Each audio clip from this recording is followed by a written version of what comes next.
everyone. As our summer garden is coming to an end and we're making room for our fall garden, we're gonna do a pretty big haul today and take some of our favorite plants, like this basil, down towards its stem so I can make room for those fall garden staples. So let's start with this basil plant. Poor guy, that was pretty painful. I am gonna still leave some just in case it wants to continue to grow or it wants to flower.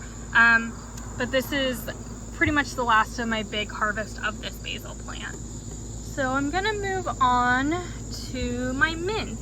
I already started with this one and we can see it's looking pretty sad right now, except for the couple that flowered, which I did want to happen. So I'm going to probably harvest the rest of this mint as well.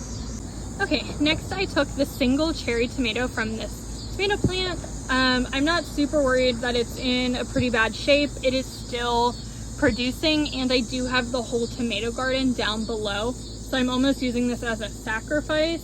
So yeah, it is what it is. It's okay. Not all of your plants have to do amazing all of the time.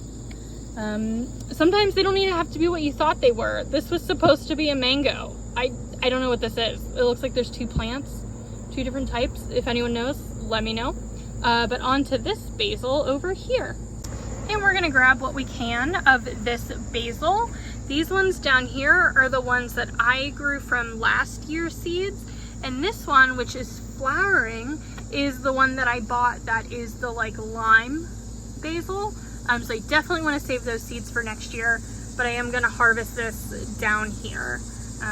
And then we're gonna move on to the peppers over there. Okay, so looking at my peppers up here, they look really small. They're not quite ready to harvest. This one over here is even pretty small. So I'm gonna leave these go for now and come back, I would say a week or so, see if they're a little bit larger to harvest.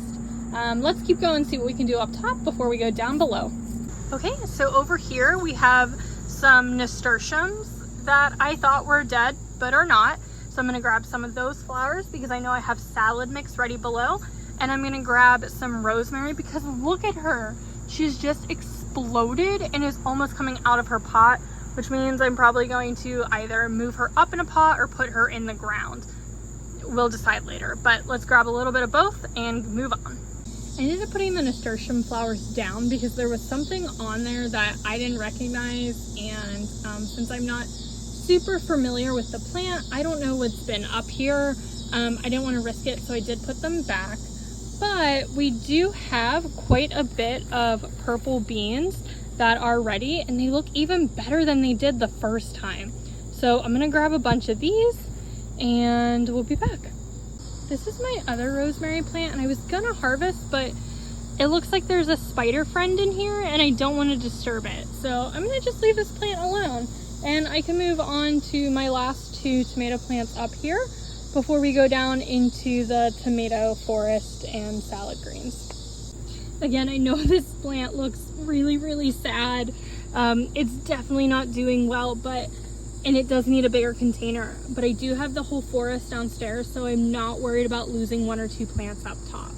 And hey, it looks like we have another bunch of grapes I can grab, so let me get those, and then we'll see what we have haul-wise for up top. And that's it. That's our up top garden haul.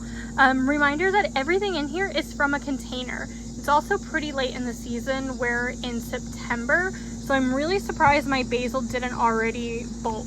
I'm glad it didn't, but I'm just shocked. So I'm gonna go ahead and put this inside and I'll see you later for the in-ground harvest. Bye.